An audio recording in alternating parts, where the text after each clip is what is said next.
तो फ्रेंड्स, मेरा नाम CS शांतनु पेटे है और मैं लेके आया हूं आपके लिए एक marathon lecture on business law, जो कि CA फाउंडेशन का एक सब्जेक्ट है, पेपर 2 है, जिसमें 60 मार्क्स कवर कर होते हैं आपके। ये जो मैराथन लेक्चर है, इसमें हम इंस्टीट्यूट का जो स्टडी मटेरियल है वो पूरी तरह से रिवाइज कर रहे हैं। याद रखिए, यहाँ पर हम रिवीजन करेंगे, तो ऐसे सभी स्टूडेंट जिन्होंने ये पढ़ रखा हो उनके लिए भी ये बेनिफिशियल है। और अगर आपने बिजनेस लॉ नहीं भी पढ़ा है अभी तक और आप पढ़ना चाहते हैं, तो ये लेक्चर आपके लिए बहुत ही हेल्पफुल रहने वाला है। इसके साथ ही मैं आपको बता दूं कि अगर आपको डिटेल स्टडी करनी है तो आप अनअकैडमी का सब्सक्रिप्शन ले सकते हैं, जहां पर मेरे लाइव क्लासेस भी आप अटेंड कर सकते हैं और साथ ही साथ दूसरे तमाम टीचर्स हैं, उनकी भी लाइव क्लासेस डेली बेसिस पे अटेंड कर सकते हैं। तो आइए अब स्टार्ट करते हैं हम अपना marathon lecture on business law. इससे पहले कि हम हमारा लेक्चर स्टार्ट करें, मैं आपको अपने बारे में थोड़ा सा ब्रीफ डिस्क्रिप्शन दे देता हूं। I am a company secretary and MBA finance, और मैं CA CS CMA के कोर्सेज पढ़ाता आ रहा हूं सिंस 2001, यानी 20 साल से मैं पढ़ाता आ रहा हूं CA CS CMA कोर्सेज, और अभी तक थाउजेंड्स ऑफ स्टूडेंट्स को मैं पढ़ा चुका हूं। I have also worked with domestic as well as one American based multinational company, और I have also liaised with top audit firm of India like PwC, Ernst & Young and Deloitte। हाल फिलहाल मैं Unacademy पे law के lectures लेता हूं। तो यहां पर देखिए, आज हमारा जो लेक्चर है बिजनेस लॉ का मैराथन लेक्चर है, और ये एक स्पेशल लेक्चर है जिसमें कि हम पूरा का पूरा मटेरियल कवर कर रहे हैं बिजनेस लॉ का 60 मार्क्स का। अगर आप प्लस सब्सक्रिप्शन लेना चाहते हैं तो यहाँ पर मैं बता दूं कि CA इंटर का भी मैं कोर्स लेता हूं लॉ का, और CA फाउंडेशन का। CA फाउंडेशन का हमारा बैच स्टार्ट हो गया है नवंबर के लिए। डिटेल कोर्स है ये पूरा बिजनेस लॉ का 4 मंथ्स का। इसी तरह से CA इंटरमीडिएट का भी हमारा जो बैच है वो स्टार्ट हो गया है, कॉर्पोरेट एंड अदर लॉ का। हमारे जो लेक्चर्स रहते हैं अनअकैडमी पे वो टोटली हाईली इंटरैक्टिव रहते हैं, जिसमें हम पूरा स्टडी मटेरियल तो कवर करते ही हैं, साथ में एक्ट्स और रिलेटेड रूल को भी कवर किया जाता है।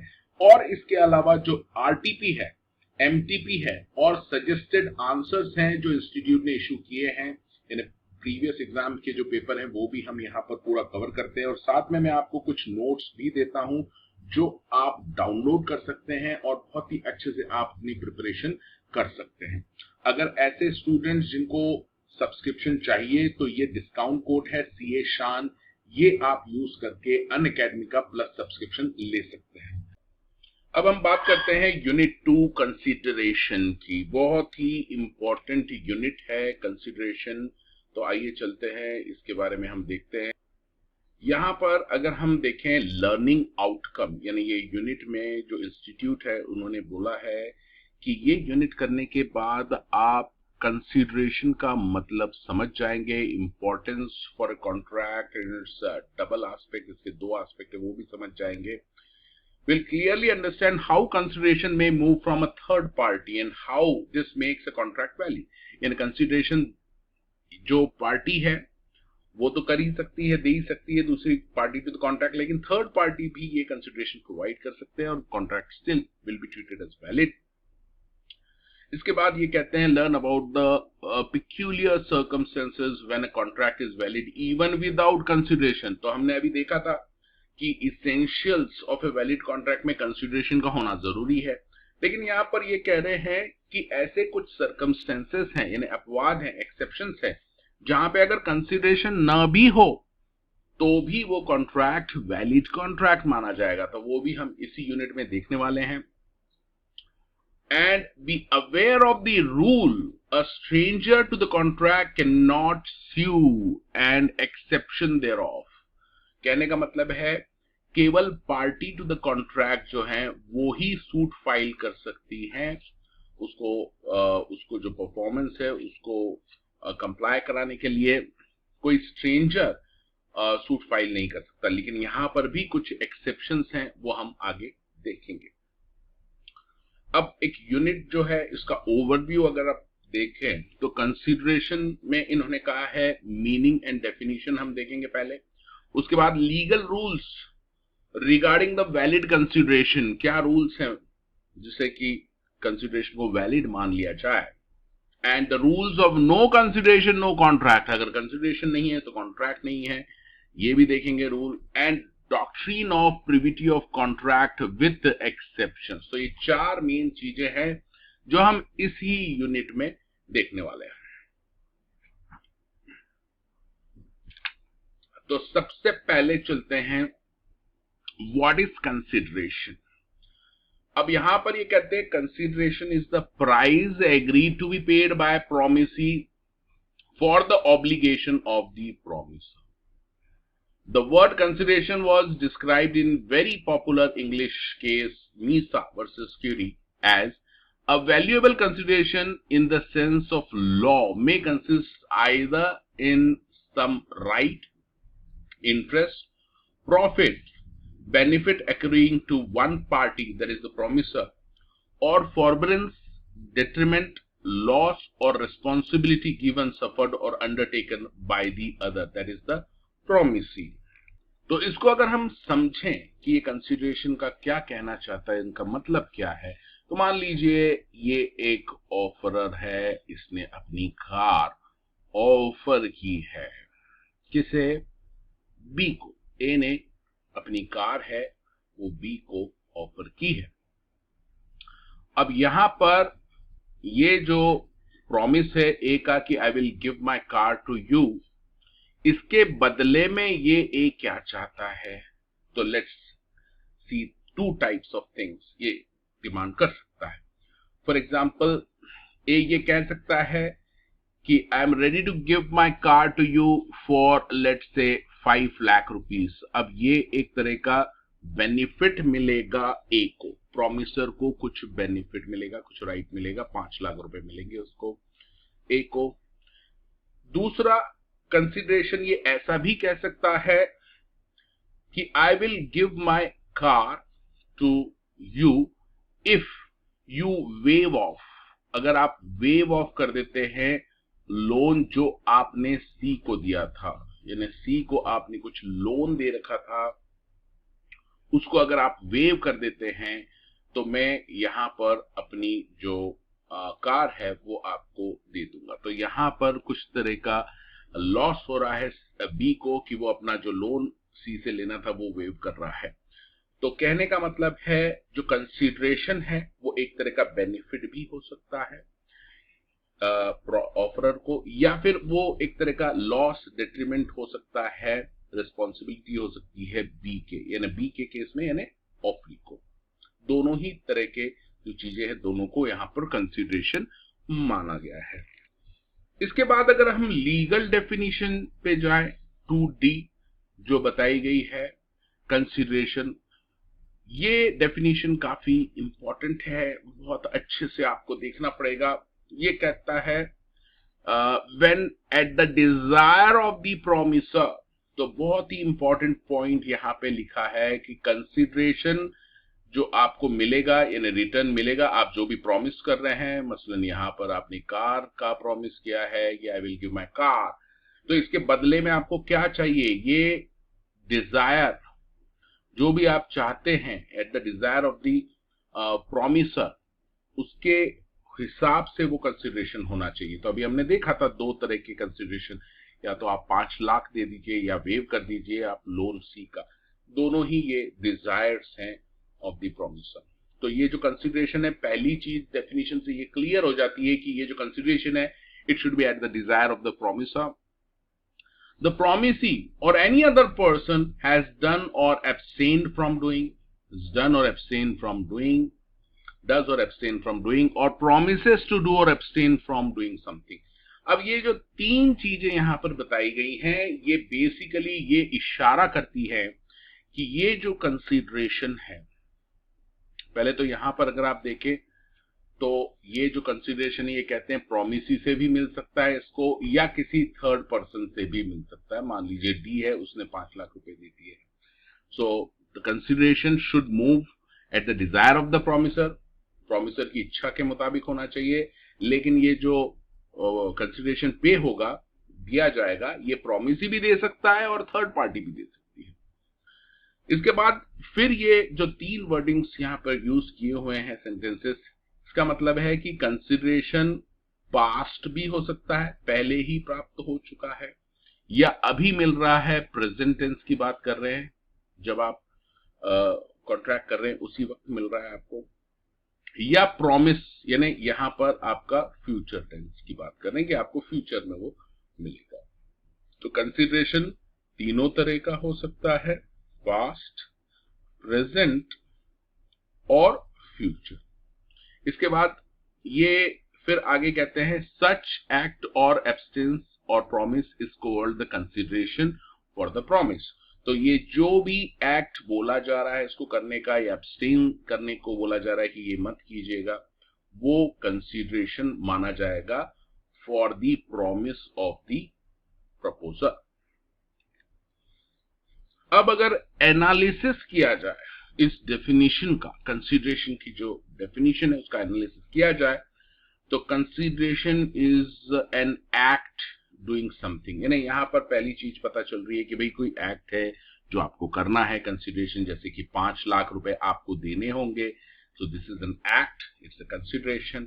इसी तरह से abstain और abstain from doing something ये भी हो सकता है कि आपसे कहा जा रहा है कि वो काम आप मत करना। इसके लिए बहुत ही एक अच्छा एग्जाम्पल अगर आप देखें तो वो ये हो सकता है कि एक बहुत बड़ा शॉप ओनर है, वो एक छोटे से गांव में एक शॉप है किसी की, उसके पास में अपनी शॉप ओपन करना चाहता है।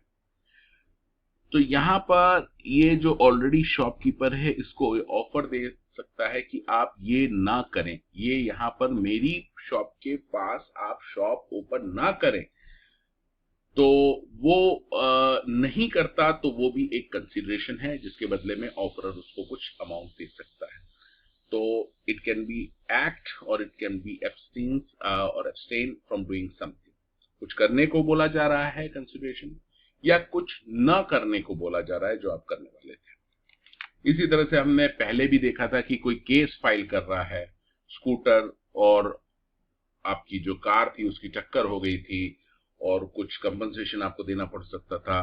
स्कूटर वाला बोलता है कि I will file a case against you, तो यहां पर आप ऑफर दे दें कि डोंट फाइल द केस, तो यहां आपको एब्सटेन करने को बोला, तो वो अगर नहीं करता है तो वो आपके लिए कंसिडरेशन है जिसके बदले में आप रिपेयर की कॉस्ट दे सकते हैं। इसके बाद अगर आप आगे चलें, consideration must be at the desire of the promiser. देखिए कंसिडरेशन वही होगा जो प्रॉमिसर ने डिजायर किया है। अगर उसने 5 लाख रुपए डिजायर किए हैं तो आप 4 लाख रुपए देके नहीं कह सकते कि नहीं भाई यही कंसिडरेशन, नहीं, 5 लाख ही आपको देने होंगे। तो it should be at the desire of the promiser. या आपने उसको बोला है कि मैं आपको कार देता हूं, उसके बदले आप अपनी जो कीमती घड़ी है वो दे दीजिए, तो ये डिजायर क्या है, प्रॉमिसर की, यही आपको देना होगा। इसके बदले आप मोबाइल फोन नहीं चलेगा। It should be at the desire of the promiser. Consideration में मूव फ्रॉम प्रॉमिसी और एनी अदर पर्सन, देखिए यहां पर अलाउड है इंडियन लॉ में। इंडियन लॉ ये कहता है कि भाई ये जो आपका कंसिडरेशन है, ये जो प्रॉमिसी है, जैसे मसलन यहां पर हमने देखा था कार दे रहा है 5 लाख रुपए में, तो वो दे सकता है, या कोई थर्ड पर्सन है वो भी ये कंसिडरेशन पे कर सकता है on behalf of the promise. Consideration में भी पास्ट, प्रेजेंट और फ्यूचर देख चुके हैं, अभी हमने देखा था डेफिनेशन में। Thus from the above it can be concluded that consideration is equal to the promise of performance that parties exchange with each other। Form of consideration की अगर बात करें, some benefits right profit to one party, या फिर सम detriment loss और फॉरबिडेंस to other, दोनों ही तरीके के कंसिडरेशन माने गए हैं।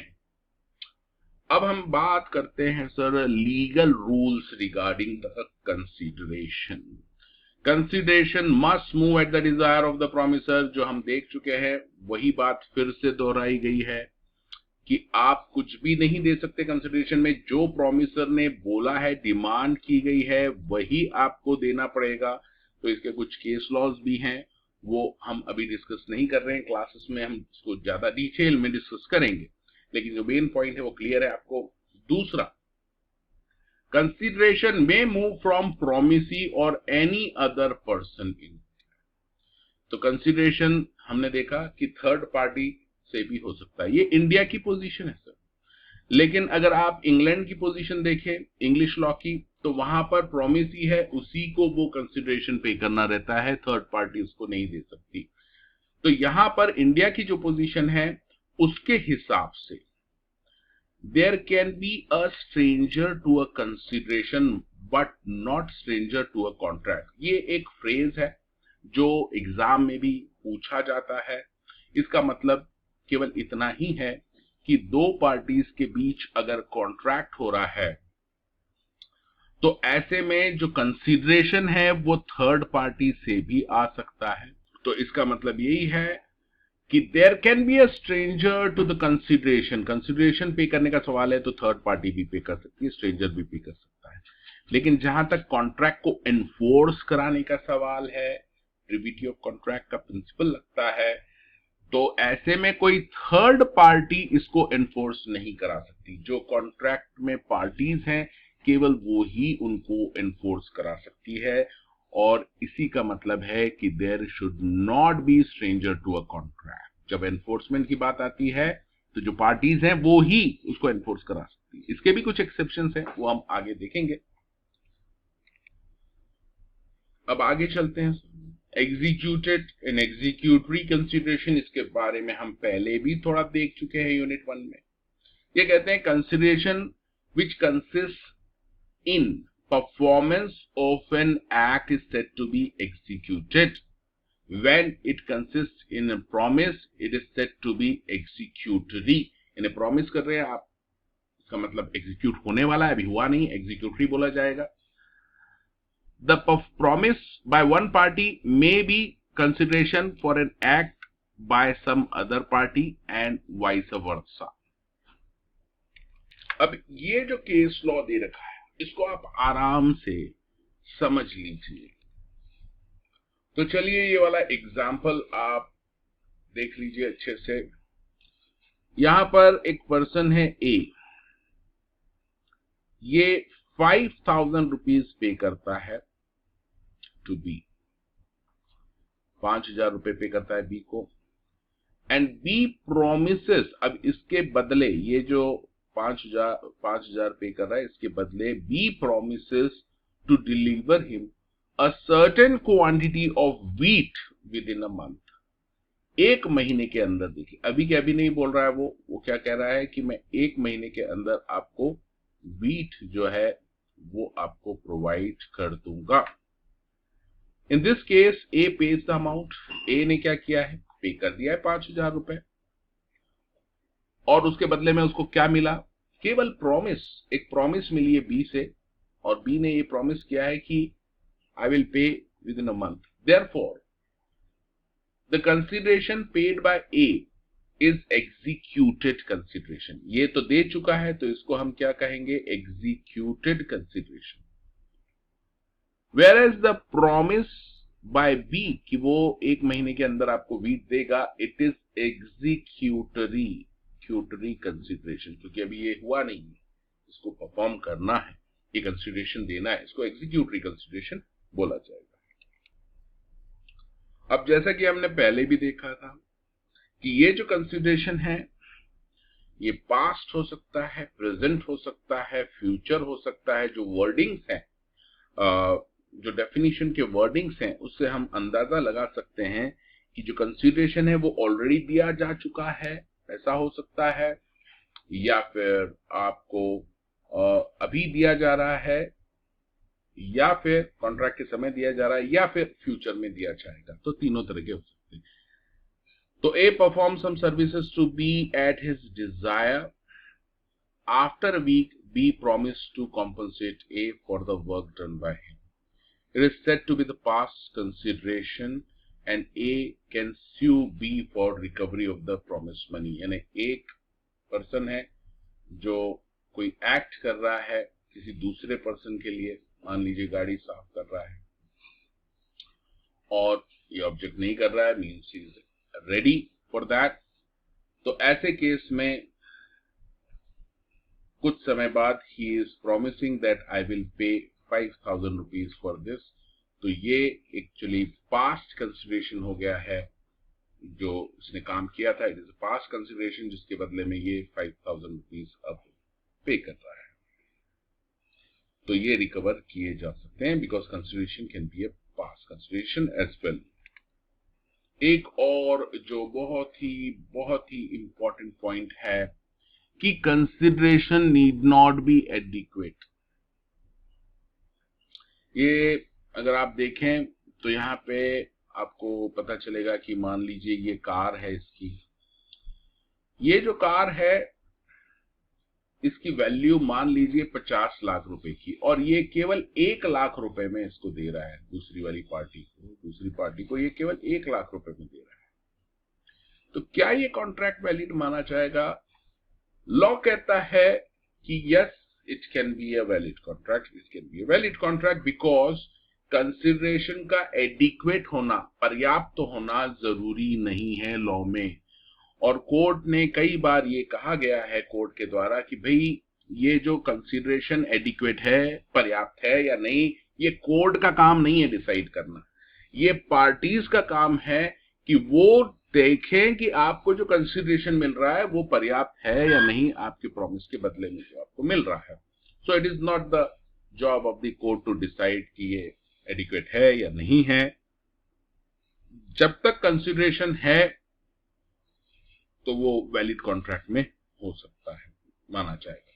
हाँ, लेकिन अगर कंसिडरेशन इनएडिक्वेट है, अगर कंसिडरेशन इनएडिक्वेट है तो यहां पर एक जो संभावना बनती है वॉइडेबल कॉन्ट्रैक्ट की, उसको तलाशा जा सकता है। यानी ये एक बेसिस हो सकता है जिसमें कि ये पार्टी प्रूव कर सकती है कि आई वॉज अंडर इन्फ्लुएंस। ये हम आगे और डिटेल में देखेंगे, तो ये इतने में मैंने दे दिया है because I was under influence of that party, तो it should be avoidable contract. तो ये कॉन्ट्रैक्ट वॉइडेबल है या नहीं, इसके लिए ये एक अच्छा ग्राउंड हो सकता है कि कॉन्ट्रैक्ट में जो कंसिडरेशन मिला है वो इनएडिक्वेट है। लेकिन as such inadequacy of contract doesn't affect the validity of the contract. तो जैसा कि यहां पर एग्जाम्पल भी दे रखा है इंस्टीट्यूट ने कि एक्स ने प्रॉमिस कर दिया है कि वो अपना जो हाउस है वो 6 लाख रुपीस का है, वो 1 लाख रुपए में देने को तैयार हो गया है। एंड तो ये एक वैलिड माना जाएगा कॉन्ट्रैक्ट। केवल प्राइस बहुत ही कम प्राइस में दे रहा है इसलिए उसको इनवैलिड नहीं करार किया जा सकता जब तक कि ये प्रूव न कर दे कि इस पार्टी ने मेरे साथ जोर जबरदस्ती की थी। Like he was under threat, Curzon का केस था, अंडू इन्फ्लुएंस था, फ्रॉड था, इसकी वजह से मैं ये तैयार हो गया था। अगर ये जब तक प्रूव नहीं कर देता पार्टी कि मैंने इतने से मैं ये हाउस बेचने को तैयार हो गया था बिकॉज ऑफ दिस रीजन, जब तक ये प्रूव नहीं करता तब तक इसको वैलिड कॉन्ट्रैक्ट ही माना जाएगा। अब आगे चलते हैं। Performance of what one is legally bound to perform. यानी यहां पर ये कह रहे हैं कि कंसिडरेशन है वो ऐसा नहीं होना चाहिए जो कि पार्टी ऑलरेडी बाउंड है, जिसको परफॉर्म करने के लिए, जिसको देने के लिए वो ऑलरेडी बाउंड है, उसको वैलिड कंसिडरेशन नहीं माना जाएगा। इसमें बहुत सारे केसेस आप डिस्कस कर सकते हैं। फॉर एग्जाम्पल, आपका कोई हीरे का हार खो गया है। हीरे का हार अगर आपका यहां पर कोई खो गया है और आप पुलिस स्टेशन गए हैं और पुलिस स्टेशन में आपने FIR दी है, वहां पर दर्ज कराई है, और इंस्पेक्टर को आप कह रहे हैं कि अगर आपने ये हार ढूंढ के ला दिया मुझ तक तो मैं आपको 10,000 रुपए दूंगी। अब देखिए ये जो है वो अगर वो एक्सेप्ट भी कर लेता है तो इसको हम कंसिडरेशन नहीं मान सकते। यानी वो जो इंस्पेक्टर ढूंढ के लाएगा वो उसका ऑलरेडी ड्यूटी है, वो कोई अलग से कंसिडरेशन नहीं माना जा सकता। He is already duty bound to do that work, तो उसको कंसिडरेशन नहीं माना जाएगा। तो इसमें कोई कॉन्ट्रैक्ट नहीं होगा। अगर आपने ऐसा कोई प्रॉमिस कर भी दिया था और इंस्पेक्टर अगर आपसे बाद में मांगता है तो उसका कोई लीगल बेसिस नहीं रहेगा, क्योंकि इसमें कंसिडरेशन था ही नहीं। इसी तरह से बहुत सारे केसेस हैं, जैसे एक एडवोकेट है, वो आपका केस लड़ रहा है कोर्ट में और उसके लिए आपने ऑलरेडी 1 लाख रुपए की फीस तय कर दी है कि I will pay you 1 lakh rupees. अब मीनवाइल अगर आप उससे बोलते हैं कि भाई अगर आपने केस जीत लिया हमारा तो मैं आपको 50,000 रुपए और दूंगा।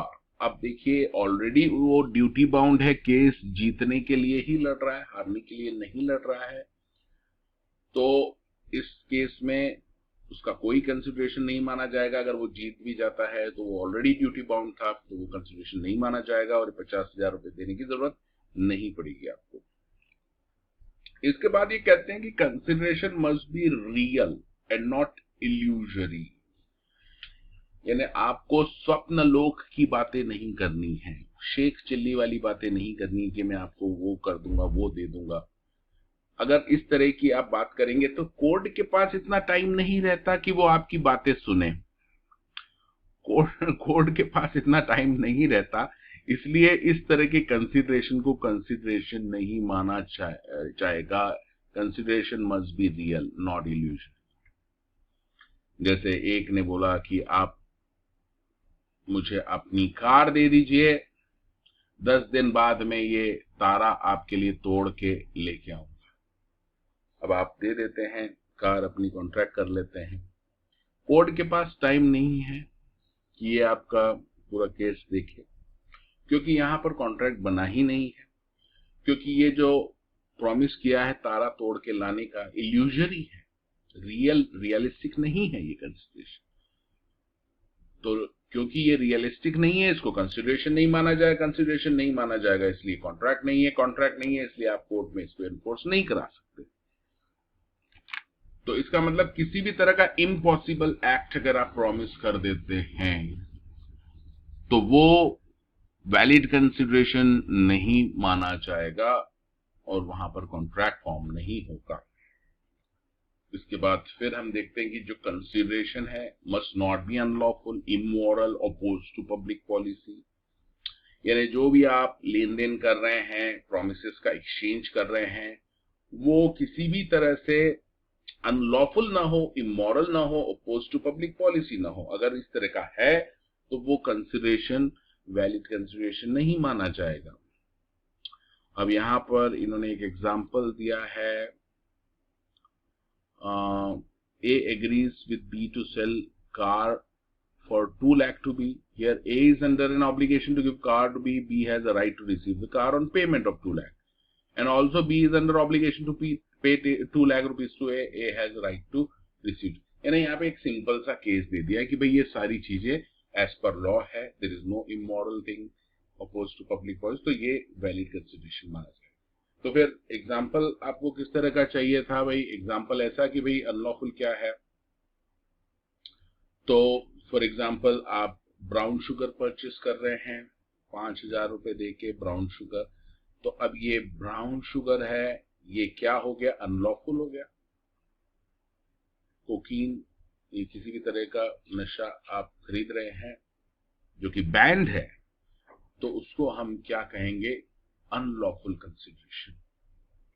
इसके और भी बहुत सारे एग्जाम्पल है जो हम अपनी क्लासेस में डिस्कस करेंगे अनअकैडमी पे, तो उसमें आप आ सकते हैं, तो सारी चीजें वहां पर डिस्कस होंगी।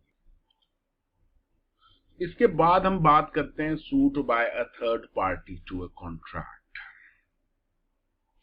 देखिए अभी तक हमने जो देखा उसमें ये देखा कि नॉर्मली प्रिविटी ऑफ कॉन्ट्रैक्ट का प्रिंसिपल लगता है, यानी जो दो पार्टीज हैं जिन्होंने आपस में कॉन्ट्रैक्ट किया है उनमें से ही कोई एक कोर्ट में जा सकता है उसको एनफोर्स कराने के लिए, कॉन्ट्रैक्ट को एनफोर्स कराने के लिए। तो यहां ये जो हेडिंग है ये कह रहा है कि sued by third party to the contract. तो क्या कोई थर्ड पार्टी भी जा सकती है जो originally party to the contract नहीं थी? क्या वो पार्टी भी इसको एनफोर्स करा सकती है?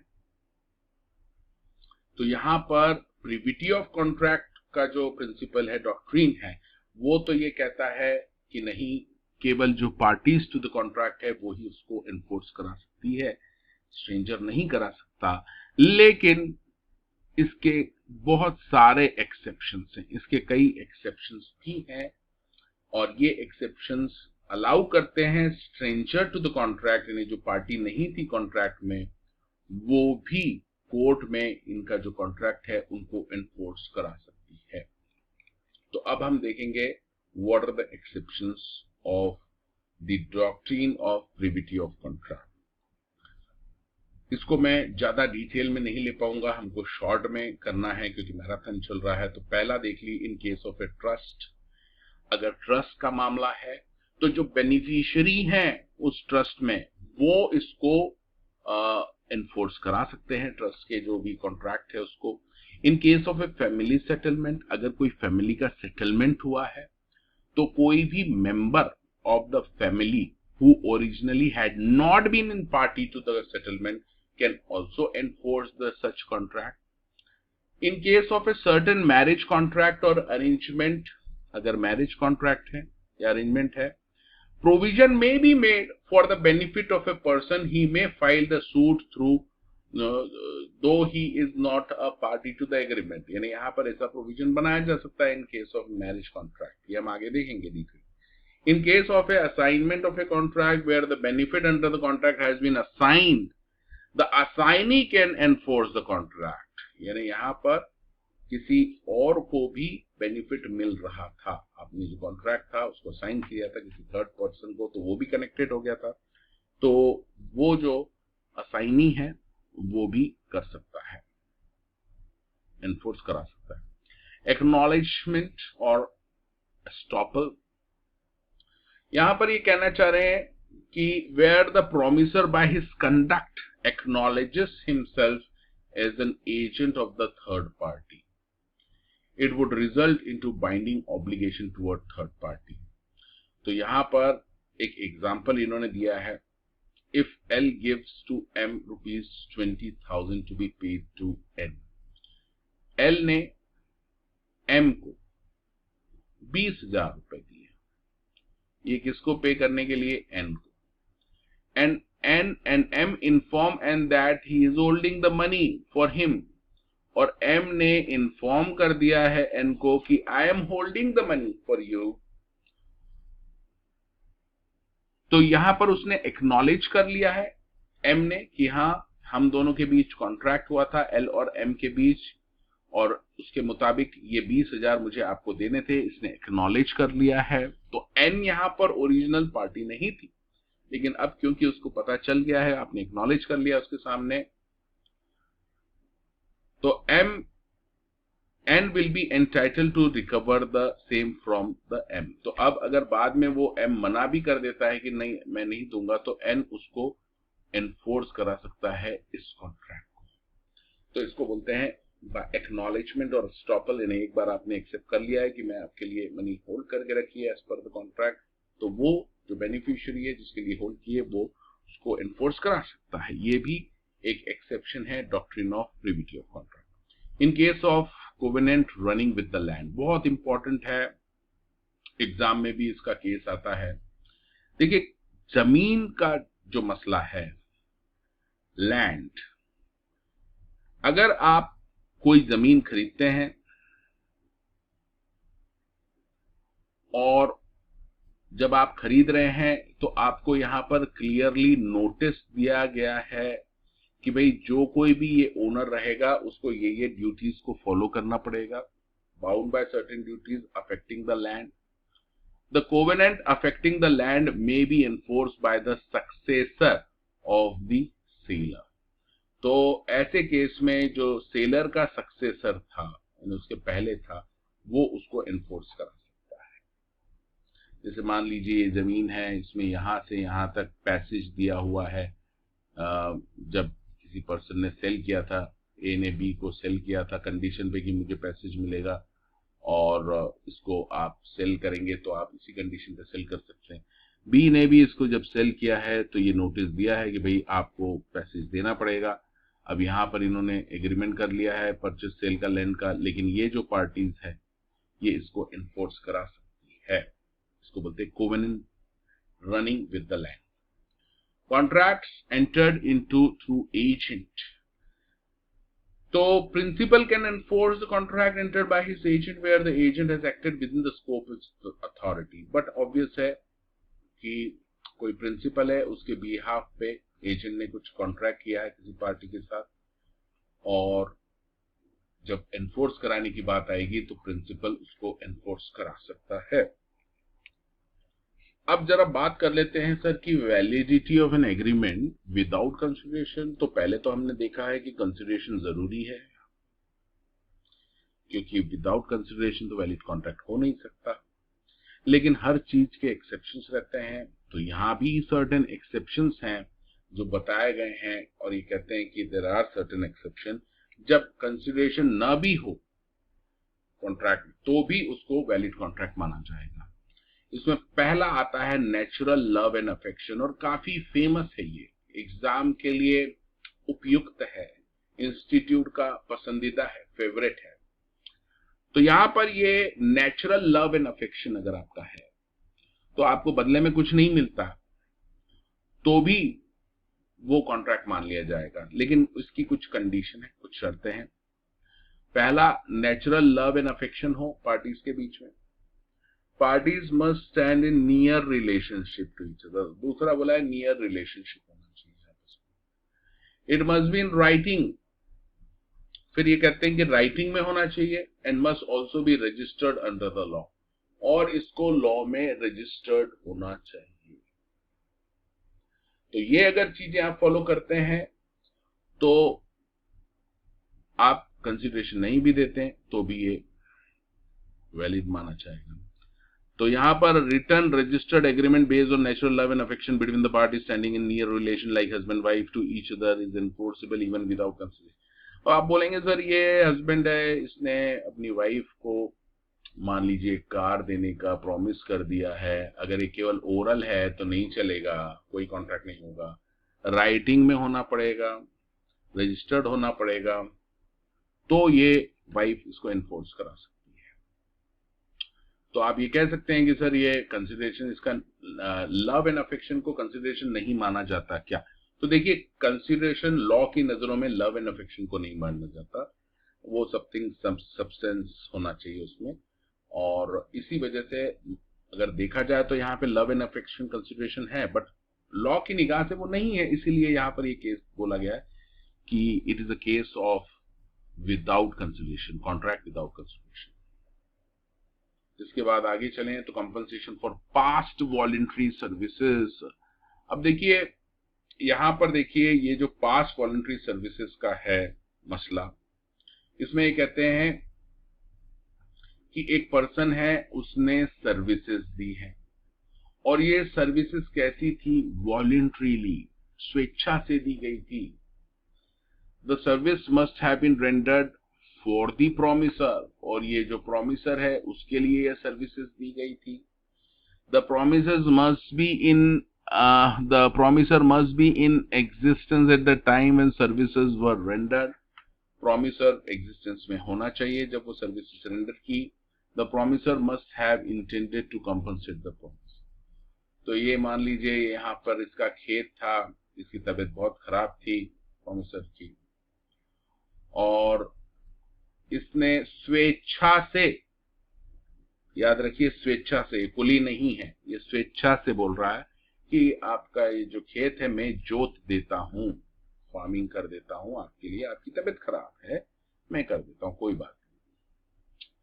अब ये इसने कर दिया, वॉलंटरी एक्ट था, लेकिन कुछ समय बाद ये खुश हुआ, इसने इसे प्रॉमिस कर दिया कि आपने मेरे लिए जो भी किया उसके लिए मैं 10,000। तो यहाँ पर कंसिडरेशन तो इसने कुछ दिया नहीं है, ऐसा माना जाएगा। हालांकि अगर देखा जाए तो वो कंसिडरेशन है, बट क्योंकि वॉलंटरी था इसलिए वो कंसिडरेशन नहीं माना जा रहा है यहाँ पर। और ये जो प्रॉमिस है 10,000 इसको पे कर रहा है, तो ये प्रॉमिस विदाउट कंसिडरेशन भी वैलिड माना जाएगा कॉन्ट्रैक्ट। प्रॉमिस टू पे टाइम बार डेट। देखिए, जब भी आपको कोई पैसा लेना रहता है वो आप सूट फाइल कर सकते हैं उसकी रिकवरी के लिए विद इन टाइम। अगर वो टाइम निकल जाता है उसके बाद आप सूट फाइल नहीं कर सकते, लेकिन यानी वो टाइम बार्ड हो जाता है। तो ये 3 साल का समय है, वो निकल चुका है, अब वो आप रिकवर नहीं कर सकते। लेकिन अगर 3 साल बाद एक टाइम बार्ड जो डेट था उसमें promise in writing signed by the person making it or is authorized and made to pay the debt barred by limitation is valid without consideration। और ये बोलता है कि नहीं भाई मैं आपको पे करूंगा 50,000 रुपीज, ये टाइम बार्ड है, इसमें आपने साइन कर दिया है, अब यहाँ पर और कोई कंसिडरेशन नहीं भी मिल रहा है आपको, तो भी ये आपका विदाउट कंसिडरेशन ये वैलिड कॉन्ट्रैक्ट माना जाएगा। इसके बाद एजेंसी की अगर बात करें तो एजेंसी अगर आपको क्रिएट करना है 185 कहता है there is no need to create there is no need of consideration required to create an agency. Agency आप ऐसे ही बना सकते हैं, किसी को एजेंट अपॉइंट कर दिया है, कॉन्ट्रैक्ट हो गया है, दोनों के बीच कोई कंसिडरेशन नहीं दिया है, चलेगा। Completed gift, in case of a completed gift the rule no consideration no contract does not apply. अब ये वर्ड जानबूझ के यहाँ पे कंप्लीटेड गिफ्ट बोला है, केवल गिफ्ट नहीं बोला है। तो यहाँ पर ये कहते हैं nothing in this section shall affect the validity as between the donor and donee of the gift actually made, जो दे चुका है, thus gift do not require any consideration. तो जैसे मान लीजिए यहाँ पर एक पर्सन है, इसने एक को प्रॉमिस कर दिया है, गरीब आदमी था कि भाई मैं आपको 50,000 रुपए दे दूंगा। अब ये एज ए गिफ्ट, ये प्रॉमिस किया है, दिया नहीं, लेकिन अगर आपने एक्चुअल में दे दिया है, उसको बदले में कुछ नहीं लिया है, तो ये कंप्लीटेड कॉन्ट्रैक्ट मान लिया जाएगा विदाउट कंसिडरेशन। ये आप दे दिया है तो आप वापस नहीं ले सकते, क्योंकि आप लीगली बाउंड हो जाएंगे उससे। इसमें और भी कई तरह के केसेस हैं, वो हम आगे डिटेल में डिस्कस करेंगे केस क्लासेस में। इसके बाद बात करते हैं bailment. No consideration is required to effect the contract of bailment. Bailment जहां पर आप किसी को गुड्स देते हैं समय के लिए और वो वापस उसे कर देता है, उसकी रिस्पॉन्सिबिलिटी रहती है कि उसको वो ठीक से देख रेख करें। Charity, if promisee undertake the liability on the promise of the person to contribute to charity, the contract shall be valid। अभी एक केस हुआ था जहां तक चैरिटी का सवाल है, अगर किसी ऑर्गेनाइजेशन को आप चैरिटी ऑर्गेनाइजेशन में आप दान देने का प्रॉमिस कर चुके हैं, तो वहां पर आपको वो देना ही होगा, वो बाइंडिंग हो जाएगा आपके लिए। ये केस लॉ में ये फैक्ट सामने आया है, तो ये केस भी आप गौरी मोहम्मद का केस लॉ कोट कर सकते हैं। तो यहाँ पर जो आप दान दे रहे हैं, प्रॉमिस कर रहे हैं आप पे करने का कंट्रीब्यूशन, उसके लिए एक्चुअल दिया हो जरूरी नहीं है, लेकिन गिफ्ट में एक्चुअल में गिफ्ट देना आपका जरूरी है। हेलो फ्रेंड्स, अभी हम हमारा लेक्चर है वो कंटिन्यू करेंगे आफ्टर दिस शॉर्ट वीडियो, जिसमें मैं आपको बताऊंगा कि आप अनअकैडमी का सब्सक्रिप्शन किस तरह से ले सकते हैं और घर बैठे आप किस तरह से अनअकैडमी के थ्रू सीए की प्रिपरेशन कर सकते हैं, जो बहुत ही इकोनॉमिकल है और बहुत ही कॉस्ट इफेक्टिव है। अगर आप unacademy.com पे जाएंगे तो आपके पास दो ऑप्शन मिलेंगे, लॉगिन और साइन अप का। अगर अभी तक आपने कोई अकाउंट क्रिएट नहीं किया है अनअकैडमी पे, तो आप साइन अप का जो बटन दिख रहा है उसको आप प्रेस करके आप सबसे पहले अपना अकाउंट क्रिएट कर सकते हैं। अकाउंट क्रिएट करने के लिए आपको दो चीजों की जरूरत है, एक तो मोबाइल नंबर और दूसरा ईमेल आईडी। एक बार आप साइन अप कर लेंगे, उसके बाद लॉगिन बटन पे प्रेस कीजिए और लॉगिन आप कर सकते हैं, मोबाइल के थ्रू आप लॉगिन कर सकते हैं या फिर अपने ईमेल के थ्रू आप लॉगिन कर सकते हैं। लॉगिन करने के बाद देखिए बहुत सारे फ्री लेक्चर्स भी आपको अवेलेबल रहेंगे स्पेशल क्लास के थ्रू। लेकिन वो लिमिटेड कंटेंट रहेगा उसमें। अगर आपको फुल फ्लेश तैयारी करनी है सीए की, अगर आप सिंसियरली पूरा तैयारी करना चाहते हैं, तो ऐसे केस में ये बहुत ही फायदेमंद रहेगा आपके लिए कि आप सब्सक्रिप्शन ले लें अनअकैडमी प्लस का। अनअकैडमी प्लस का अगर आप सब्सक्रिप्शन लेते हैं तो आपको सभी टीचर्स जितने भी अवेलेबल है, हर सब्जेक्ट के लिए कम से कम आपको 2 से 3 टीचर्स अवेलेबल रहेंगे जो आपकी क्लासेस लेंगे। डेली बेसिस पे लाइव क्लासेस रहेंगी, आप इंटरेक्ट कर सकते हैं उनके साथ, इवन रिकॉर्डिंग्स भी दे सकते हैं। इसके साथ बहुत सारे एमसीक्यूज होते हैं, वो भी आप पूरे अटेंड कर सकते हैं लाइव। अब जो सब्सक्रिप्शन है बहुत ही इकोनॉमिकल है यहाँ पर। अगर आपको केवल 1 मंथ का सब्सक्रिप्शन चाहिए तो देखिए 3500 में मिल जाएगा। अगर आपको जस्ट एक महीने के लिए ट्राई करना है तो इसमें भी आपको डिस्काउंट कैसे मिलेगा वो मैं अभी थोड़ी देर में बताऊंगा कि एक कूपन कोड है, वो अगर आप यूज करते हैं तो आपको काफी उसमें डिस्काउंट भी मिल जाएगा। तो एक महीने का अगर आप जस्ट ट्राई करना चाहते हैं तो 3500 है, लेकिन अगर आप ज्यादा पीरियड के लिए लेना चाहते हैं तो 3 महीने का भी ऑप्शन है। 3 महीने का अगर आप देखें तो यहाँ पर आपकी जो कॉस्ट रहती है 3 महीने की 8750 रुपए, जस्ट इतनी कॉस्ट में आप 3 महीने तक का सब्सक्रिप्शन ले सकते हैं। इसके अलावा अगर आप और देखें 6 महीने का सब्सक्रिप्शन भी ले सकते हैं, 14,000 इसमें कॉस्ट आएगी। और अगर आप 12 महीने का लेते हैं तो बहुत ही इफेक्टिव हो जाएगा, आपके लिए कॉस्ट इफेक्टिव रहेगा। ओनली 1458 रुपीज के आसपास ही आपको केवल कॉस्ट आएगी महीने की, और इसमें आप पूरे साल भर जितनी भी क्लासेस हैं, कोर्सेस हैं, सभी क्लासेस आप अटेंड कर सकते हैं। और फाउंडेशन, अगर आप स्टूडेंट फाउंडेशन के हैं तो अभी आपने साल भर का लिया तो आप फाउंडेशन की प्रिपरेशन कर लीजिए और इमीडिएटली आप इंटर की भी स्टार्ट कर सकते हैं। इसके लिए आपको अलग से पेमेंट करने की जरूरत नहीं है। फाउंडेशन क्लियर होते से ही आप इंटर की भी कर सकते हैं। इनफैक्ट आप कभी भी इंटर की क्लासेस ज्वाइन कर सकते हैं। तो यहाँ पे कोई रिस्ट्रिक्शन नहीं है, फाउंडेशन इंटर कोई भी क्लास आप ज्वाइन कर सकते हैं।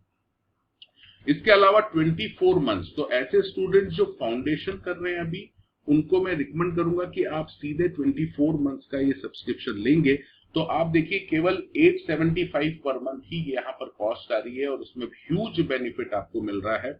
और ये बहुत ही बेस्ट है ऐसे स्टूडेंट्स के लिए जो अभी सीए फाउंडेशन में। अगर आप सीए इंटर में हैं तो मैं रिकमेंड करूंगा कि आप 12 महीने का ले लीजिए कम से कम, और अगर आप फाउंडेशन में हैं तो 24 मंथ्स का आप लेते हैं तो ये बेस्ट रहेगा आपके लिए। अब जैसा कि मैंने बताया कि डिस्काउंट आपको मिल सकता है, ये सीए शान करके कूपन कोड है, आपको दिख रहा होगा यहाँ पर सीए शान। ये आप अगर एंटर करते हैं तो देखिए 21,000 जो अभी आपको प्राइस दिख रही है, ये कूपन कोड डालने के बाद जब आप अप्लाई करेंगे सीए शान, ये आपको कूपन कोड डालना है। ये अप्लाई किया हमने और देखिए अप्लाई करने के बाद यहाँ पे मैसेज आएगा रेफरल कोड अप्लाइड सक्सेसफुली, और आपकी जो 21,000 जो फीस दिख रही थी वो अभी हार्डली अब 18,900 रुपीज रह गई है। और इसके अलावा देखिए आपका कुछ क्रेडिट अगर आपको दिखता है वहां पर, जैसे 460 रुपीज का क्रेडिट दिख रहा है, उसको अगर आप अप्लाई करेंगे तो और भी प्राइस कम हो जाएगी, जैसे 18,486 रुपीज तक ही यहाँ पर प्राइस रह गई है। तो इस तरह से आप सब्सक्रिप्शन ले सकते हैं। और मैं एक बार फिर बता रहा हूं, ये कूपन कोड अगर आप यूज करते हैं सीए शान का तो आपको अनअकैडमी प्लस के वो सारे बेनिफिट मिलेंगे जो कि प्लस सब्सक्रिप्शन में है। जैसे कि आप सभी क्लासेस अटेंड कर सकते हैं, सभी टीचर्स की क्लासेस अटेंड कर सकते हैं। हर सब्जेक्ट के लिए आपको कम से कम 2 से 3 टीचर्स मिलेंगे। और ये कुछ एक बेनिफिट्स हैं, एजुकेटर्स के साथ आप डायरेक्टली चैट कर सकते हैं, इंटरैक्टिव पोल्स होते हैं जिसमें आपका नॉलेज टेस्ट होता है, कभी भी आप स्टडी कर सकते हैं, मोबाइल फोन से भी कर सकते हैं या फिर कंप्यूटर लैपटॉप से भी आप कर सकते हैं। इसके अलावा यहाँ पर अगर आप देखें तो ये सारे फीचर्स हैं, कंसेप्ट बेस्ड क्विज़ेस रहते हैं, लाइव डाउट क्लियरिंग सेशन, ये मैंडेटरी फीचर है, कंपल्सरीली आपको हर 3 सेशन होते हैं आपके किसी भी क्लास के, उसके बाद एक 4th सेशन जो डाउट क्लियरिंग सेशन रहता है जिसमें कि आपके सारे डाउट्स क्लियर किए जाते हैं। और इसके अलावा डिटेल टेस्ट सीरीज भी होती है जिसमें कि आपका परफॉर्मेंस मेजर होता है।